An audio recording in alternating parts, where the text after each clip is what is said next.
ඔයගොල්ලන් ගෙදර තියෙන Wi-Fi router එක ඕෆ් කළාම අසල්වැසියට කේන්ති යනවද? එහෙම නැත්නම් ඔයගොල්ලෝ ගන්න ඉන්ටර්නෙට් පැකේජ් එක ඉක්මනට ඉවර වෙනවද? එහෙනම් මේ වීඩියෝ එක ඔයගොල්ලන්ට ගොඩක් වැදගත් වේවි. Wi-Fi කියන්නේ මේ දවස්වල ගෙදරකට නැතිවම බැරි අංගයක්. මේ COVID-19 නිසා ඔයගොල්ලෝ ගෙදර ඉඳලා වැඩ කරනවා වෙන්න පුළුවන්. ඔයගොල්ලන්ගේ දුවල පුතාලා ටියුෂන් වැඩ ඉස්කෝලේ වැඩ මේ Wi-Fi එක හරහා පාවිච්චි කරනවා වෙන්න පුළුවන්. ඉතින් මේ Wi-Fi එක secure කරගන්න එක ඉතාමත්ම වැදගත්. ඉතින් මේ වීඩියෝ එක පොඩ්ඩක් වෙනස්. මම මේ concept එක කතා කරන ගමන්ම මේ secure කරගන්න විදිහ ගැන කරන විදිහත් guide එකක් විදිහට පෙන්නනවා. ඉතින් මේ වීඩියෝ එක ඉවර වෙනකම් බැලුවොත් ඔයගොල්ලන්ගේ ගෙදර Wi-Fi router එක සහ Wi-Fi connection එක secure කරගන්නේ කොහොමද කියලා ඔයගොල්ලන්ට දැනගන්න පුළුවන්. ඒක නිසා වීඩියෝ එක ඉවර වෙනකම් බලන්න. පළවෙනි කාරණාව. router එකේ හම්බ වෙලා තියෙන Wi-Fi SSID එක නැත්නම් Wi-Fi name එක වෙනස් කරගන්න. Tamanට unique name එකක් Wi-Fi SSID එකට දාගන්න. උදාහරණයක් වශයෙන් ගන්නවා නම් ඕගොල්ලන් ගෙදර තියෙන SLT Wi-Fi නැත්නම් SLT 4G නැත්නම් dialog 4G dialog Wi-Fi කියලා නම් ඇටැකර් කෙනෙක්ට මුකුත්ම කරන්න නැතුව ගෙදරිනුත් එළිය ඉඳගෙන බලන්න පුළුවන් ඕගොල්ලන් ගෙදර තියෙන ඉන්ටර්නෙට් පැකේජ් එක මොකක්ද කියලා. ඒක නිසා මුලින්ම කරගන්න ඕන වැඩක් තමයි ඕගොල්ලන් ගෙදර තියෙන wireless SSID එක වෙනස් කරගන්න එක. හරි අපි දැන් බලමු wireless SSID එක ඔයගොල්ලන්ගේ default ආපු SSID එක කොහොමද change කරගන්නේ කියලා. ඔයගොල්ලන් කම්පියුටරේ මේ network එකට connect වෙලා browser එකක් open කරලා මෙතන ගහන්න default IP address එක router එකට එන. සාමාන්‍යයෙන් මේක router එකේ පිටිපස්සේ ගහලා තියෙනවා. ඊට පස්සේ මේ වගේ login page එකක් එනවා. මේකේ ඔයාලගේ දැන් තියෙන username එක password එකයි දාගන්න. ගොඩක් වෙලාවට මේකත් පිටිපස්සේ router එකේ පිටිපස්සේ දාලා තියෙනවා.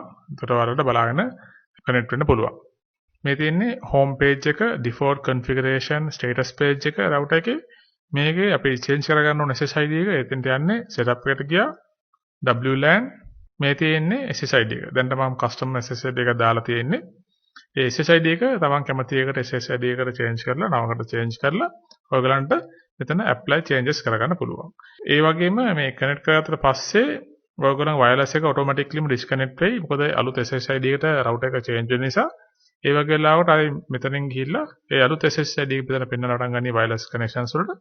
එතනින් connect කරලා ඔයගලන්ට ආය පාරක් router එකට connect වෙන්න පුළුවන්. මේ panel එක ගොඩාක් දුරට සමානයි දැන් මගේ තියෙන ProLink router එක, D-Link, TP-Link වගේ common Wi-Fi routers ගොඩාක් ඒවට මේ වගේ විදිහට තමයි යන්න තියෙන්නේ. පොඩි වෙනස්කම් තමයි තියෙන්නේ. හැබැයි ඔයගලන්ට හොයලා බලලා ඇතුළට ගිහිල්ලා changes ටික කරගන්න පුළුවන්. දෙවෙනි කාරණාව. Wi-Fi router එකට log වෙන username password එක default තියෙනවා නම් වෙනස් කරගන්න. ඒ කියන්නේ ගොඩක් routers වල එන්නේ username එක admin නැත්නම් password එකත් admin. නැත්නම් username එක admin password එක password. ඒ වගේ ලේසියෙන් guess කරන්න පුළුවන් නැත්නම් vendor specific passwords තමයි ගොඩාක් වෙලාවට router එකට default ඒවල තියෙන්නේ. ඉතින් මේ වගේ දෙයක් ඉක්මනට brute force attack එකකින් මේ අල්ල ගන්න පුළුවන්. ඒක නිසා දෙවෙනිට කරන්න ඕන කාරණාව තමයි තමන්ගේ router එකේ login වෙන password එකයි username එකට වඩා password එක වෙනස් කරගන්න එක. හරි router එකට log වෙන default password එක වෙනස් කරගන්නකොට පොඩ්ඩක් කල්පනාවෙන් වැඩ කරන්න ඕනේ. හදිසියෙ හරි ඔයගලන්ට දාන password එක වැරදිලා වෙන password එකක් වෙන characters මොනවා හරි බිලා වෙන වැරදි password එකක් නම් වැටෙන්නේ වෙන ඔයාලා බලාපොරොත්තු වෙන දේ නෙවෙයි නම් වැටෙන්නේ මේ router එකට log වෙන්න බැරි වෙනවා. ඒක නිසා කල්පනාවෙන් මේ වැඩේ කරන්න කියලා මම මතක් කරනවා. password එක change කරන්න මේ setup අපේ දැන් තියෙන PIN home page එකේ එතන ඉඳලා maintenance වලට ගියා password මෙතන තියෙනවා දැනට තියෙන usersලා දෙන්න. දැන්ට මගේ ඉන්නවා admin කියලා කෙනෙක් නයි user කියලා කෙනෙකුයි. අපිට අවශ්‍ය නම් තව users add කරගන්න පුළුවන්. මේ ඉන්න කඩේ delete කරන්නත් පුළුවන්.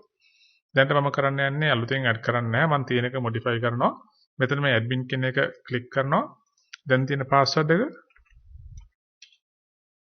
ඊට පස්සේ අලුත් password එක කරලා modify කියන බටන් එක press කරනවා.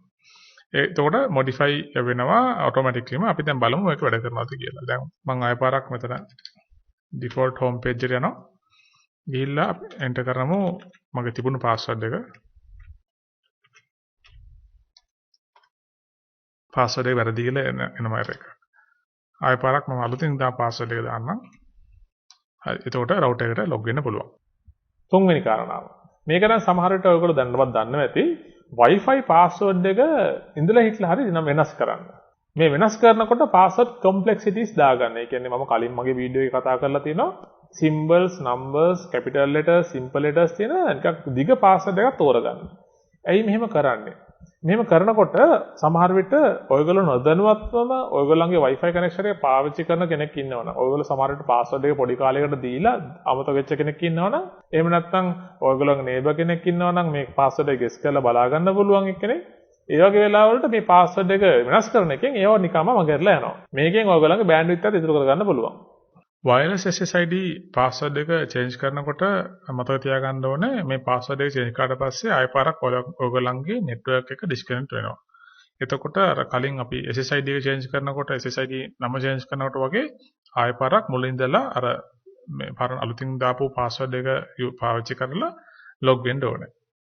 හදිසියෙරි මෙතනදී ඔයගොල්ලන්ට වරදීමක් වෙලා ඔයගොල්ලෝ බලාපොරොත්තු නොවන SSID එකේ තියෙන password එක බලාපොරොත්තු නොවන දෙයක් නම් වැටුනේ හදිසියෙ වරදිලා key එකක් press කරලා වගේ ඔයගොල්ලන්ට network cable එකක් connect කරලා කම්පියුටරේට අර විදිහටම default IP address එක type කරලා ඇතුළට ගිහිල්ලා මේක ආපහු reset කරගන්න පුළුවන්. දැන් SSID එකේ password එක change කරගන්න අපි මුලින් යනවා setup වලට. ඊට පස්සේ WLAN security මෙතන තියෙනවා pre-shared key කියලා මෙන්න මේ කැලල. මේ pre-shared key එකේ තමයි ඔයගොල්ලන්ගේ wireless එකේ දැන් තියෙන password එක තියෙන්නේ. ඉතින් එතකොට අපි ඒ password එක මෙතන double click කරලා මේක මකලා එකක් දාගන්න පුළුවන්. දාගෙන apply changes කරගන්න පුළුවන්. මම මේ වෙලාවේ apply changes කරන්නේ නැහැ. ඒතකොට මගේ network එක disconnect වෙන නිසා නැත්නම් සාමාන්‍යයෙන් මේ apply changes කරලා පස්සේ automaticallyම ඔයගොල්ලන්ගේ network එක disconnect වෙලා ආයෙ පාරක් connect වෙන්න වෙනවා. හතරවෙනි කාරණාව wireless password එක වෙනස් කරනවට වඩා පොඩ්ඩක් advanced විදියක් තමයි දැන් අපි කතා කරන්න යන්නේ. අපි මේකෙන් කරන්න යන්නේ ඔයගොල්ලන් ගෙදර තියෙන network wireless connection එක ඔයගොල්ලන්ගේ තියෙන devices වල විතරක් limit කරන්න පුළුවන් එක. ඒ කියන්නේ ඔයගොල්ලන්ගේ phone එක වෙන්න පුළුවන්, laptop එක, desktop එක ඒවට විතරක් මේ wireless connection එක මේ Wi-Fi එක පාවිච්චි කරන්න හදන එක. අපි මේකට පාවිච්චි කරන්නේ MAC address කියලා එකක්. හැම network device එකකම හැම ඕනම computer එක, laptop එක, desktop එක නැත්නම් ඔයගොල්ලන්ගේ mobile phone එකේ පවා මේ තියෙන MAC address කියලා ඒ device එකට විතරක් unique address එකක්. මේ address එක vendor කෙනෙක්ගේ vendor කෙනෙක්ට වෙනස් වෙනවා. ඒ වගේම මේක දැන් හිතන්නකෝ ඔයගොල්ලන්ගේ phone එකේ තියෙන MAC address එක වෙන ලෝකේ කිසිම phone එකක හෝ network device එක, computer එක, laptop එක නැහැ. ඉතින් මේ විදිය පාවිච්චි කරලා Wi-Fi connection එක මේ පාවිච්චි කරන මේ mention කරන MAC address වල විතරක් log වෙන්න පුළුවන් වෙන හදන්න පුළුවන් නම් වෙන කාට හරි ඔයගොල්ලන්ගේ ගෙදර තියෙන wireless password එක දැනගත්තයි කියලා වැඩක් වෙන්නේ නැහැ. මොකද log වෙන්න විදිහක් නැහැ. MAC address space authentication එක කරනවා නම් ඔයගොල්ලන්ගේ ගාව තියෙන devices වල තියෙන MAC address එක මොකක්ද කියලා ඔයගොල්ලෝ දැනගන්න ඕනේ. ඒක mobile phone එකක් නම් mobile phone එකේ settings වලට ගිහිල්ලා about phone ගියාම Wi-Fi MAC address කියලා බලා ගන්න පුළුවන්. සාමාන්‍යයෙන් digit 10ක වගේ number එකක්. එතකොට මේ හැබැයි ඔයගොල්ලෝ ගාව තියෙන්නේ කම්පියුටර් එකක් කියන්නේ ලැප්ටොප් එකක් හරි ඩෙස්ක්ටොප් එකක් හරි නම් ඒකට තියෙන අදාළ දෙන MAC address එක බලා ගන්න මෙහෙමයි. start ගිහිල්ලා cmd කියලා type කරන command prompt එකක් එන්නේ. එතකොට කළු පාට command prompt එක කම්පියුටර් ලොක් කරගන්නම් මේක ගහන්න ipconfig/all. එතකොට මේ වගේ ලොකු විස්තරයක් එනවා තමන්ගේ ගෙදර තියෙන මැෂින් එකේ network adapter තියෙන විස්තර ටික. මේකේ තියෙනවා wireless LAN adapter. මේක ගොඩක් වෙලාවට මේ නමම තමයි තියෙන්නේ ගොඩක් computers වල. wireless LAN adapter එකේ physical address කියලා තියෙනවා. ඒ physical address එක තමයි ඔයගොල්ලෝ ගන්න ඕනේ. එතකොට අපි මේක copy කරගන්නවා. copy කරගන්න command prompt එකේ right click කළා mark click කළා. ඊට පස්සේ අදාළ මේක copy කරගත්තා enter කළා. enter කරාම copy වෙනවා ඒ selection එක. ඊළඟට notepad එක open කරලා paste කරගන්න පුළුවන්. එතකොට මේ තියෙන්නේ ඔයගොල්ලන්ගේ MAC address එක. එතකොට මේක router එකට add කරගන්නේ අපි setup වලට ගියා. WLAN access control list. මෙතන තියෙනවා option දෙකක්. මේ තියෙන්නේ deny listed or allow listed. මේකෙන් අපි කරන්නේ allow listed තිබ්බොත් එහෙම මේ ඔයගොල්ලෝ enter කරන MAC address වලට අදාළ මේවා ටික විතරයි connect වෙන්න දෙන්නේ. අනිත් ඒවාට connect වෙන්න දෙන්නේ නැහැ. හැබැයි ඒ වගේම deny list තියෙනවා නම් එතන මේ තියෙන list එකට එන ඒවාට මේ wireless එකට connect වෙන්න බැරි වෙනවා. deny වෙන්නේ එකයි. අපි දැන් බලමු කොහොමද කරන්න කියලා. මේකේ format එක දීලා තියෙනවා මෙන්න මේ විදිහට type කරන්න. මේ තමයි enter කරන්න ඕනේ කියලා. අපි මෙතන මෙහෙම දාලා මේකේ දැන් මේ dashes ටික අයින් කරන්නයි කියලා කියනවා. සමහර විට ඕගොල්ලන්ගේ රවුටර් එක පිටට වෙනස් වෙන්න පුළුවන්. copy කරලා paste කරලා එතට add කළා. add කළාම wireless WLAN එක රවුටර් එක නෙමෙයි WLAN එක restart වෙනවා. මේකෙන් එතකොට ඔයගොල්ලන්ගේ network connection එක පොඩි වෙලාවකට interruption එකක් තියෙයි. හැබැයි බය වෙන්න එපා. හදිසියෙ හරි මොනවා හරි වැරදුනොත් එහෙම ඕගොල්ලන්ගේ machine එකට network cable එක connect කරලා අර මම කලින් access කළා වගේම router එක 192.168.1.1 default එකට ගිහිල්ලා ඒක හදා ගන්න පුළුවන්. දැන් බලන්න පුළුවන් මේ තියෙන්නේ ඔයගොල්ලන්ගේ wireless MAC address එක add වෙලා තියෙනවා මෙතන. මේක select කරලා ඊළඟට ඔයාලට වෙනස්කම් කරනවා නම් වෙනස් කරගන්නත් පුළුවන්. මේ විදිහට තිබුණාම මේ MAC address එකට අදාළ device එකට විතරක් ඔයගොල්ලන්ගේ ගෙදර Wi-Fi connection එකට authenticate කරලා log වෙන්න පුළුවන්. පස්වෙනි සහ අන්තිම කාරණාව. මේක නම් configuration එකක්ම නෙමෙයි. මේක හැබැයි මේකෙන් කරන්නේ කවුරු හරි ඔයගොල්ලන්ගේ wireless connection එක නොදැනුවත්ව ඔයගොල්ලෝ නොදැනුවත්ව පාවිච්චි කරනවද කියලා බලන එක. මේක අපි කරන router එකෙන් මේ කවුරු හරි log වෙලා ඉන්නවා නම් මේකෙන් බලා ගන්න පුළුවන්.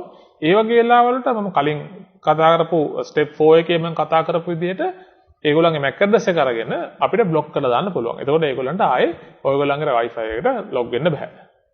මේ පස්වෙනි විදිහ ඇත්තටම අර කලින් කිව්වා configuration එකක් නෙමෙයි. මේක පොඩ්ඩක් monitoring පැත්තට බරයි.